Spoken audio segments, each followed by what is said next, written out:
नेकी की कुछ किस्में। दोस्तों, सड़क पर कागज़ ना फेंकना, औरतों और बूढ़ों को रास्ता दे देना, इनको बैठने की जगह दे देना, किसी को काम की बात बताना वगैरह सब नेकी की ही किस्में हैं।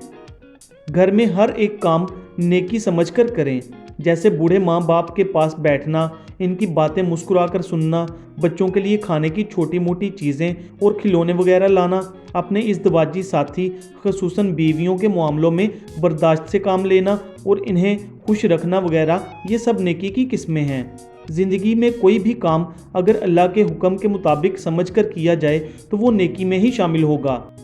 दिलचस्प बात यह है कि अगर हम अपनी फैमिली की सभी ड्यूटियां ही नेकी समझकर करें तो हम इन्हें बेहतर तरीके से करेंगे, वरना खानापुरी ही करते रहेंगे। कुरान पाक में है, और वो अपने ऊपर दूसरों को तरजीह देते हैं, अगरचे वो खुद ज़रूरतमंद ही क्यों ना हो।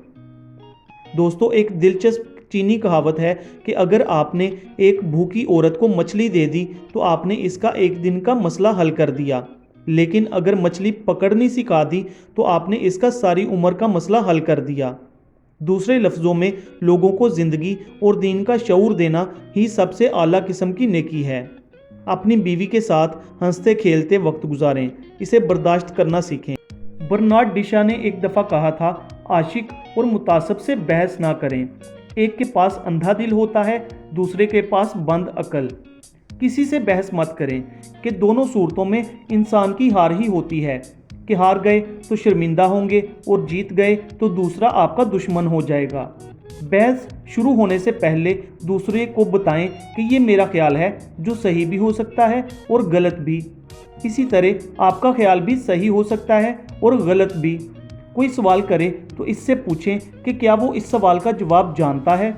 अगर वो जानता है तो फिर वो क्यों पूछ रहा है। अगर वो नहीं जानता तो इसे कैसे मालूम होगा कि ये जवाब सही है।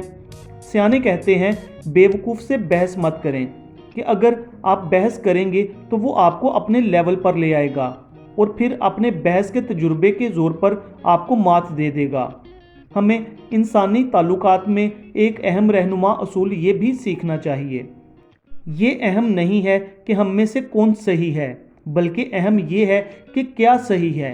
किसी भी चीज़ की सच्चाई परखने का मेयार पहले फ़लसफ़ा था।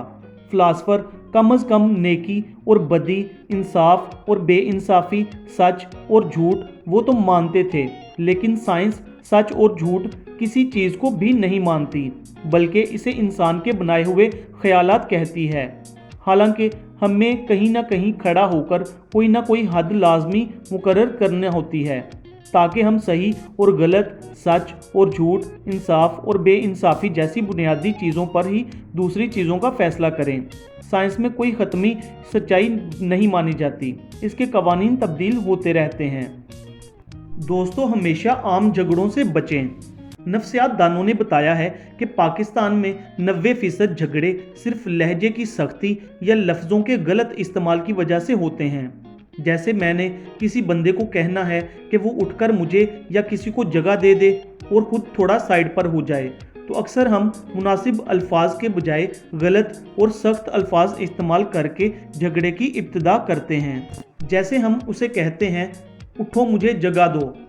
अगर हम इसी बंदे को बेहतर लफ्ज़ों में यही बात करें और कहें, भाईजान अगर आप बुरा ना मनाएं तो थोड़ी सी जगह दे दें, तो ये अल्फाज बहुत मुनासिब और पुरअसर होंगे और इस शख्स के अलावा वहाँ मौजूद दूसरे लोगों पर भी आपके शाइस्ता और बातहज़ीब होने का तासुर छोड़ेंगे। इसी तरह अल्फाज कुछ कह रहे होते हैं, मगर इंसान की बॉडी लैंग्वेज इससे मुख्तलिफ कुछ और कह रही होती है। इसे भी देखना सुनना सीखें।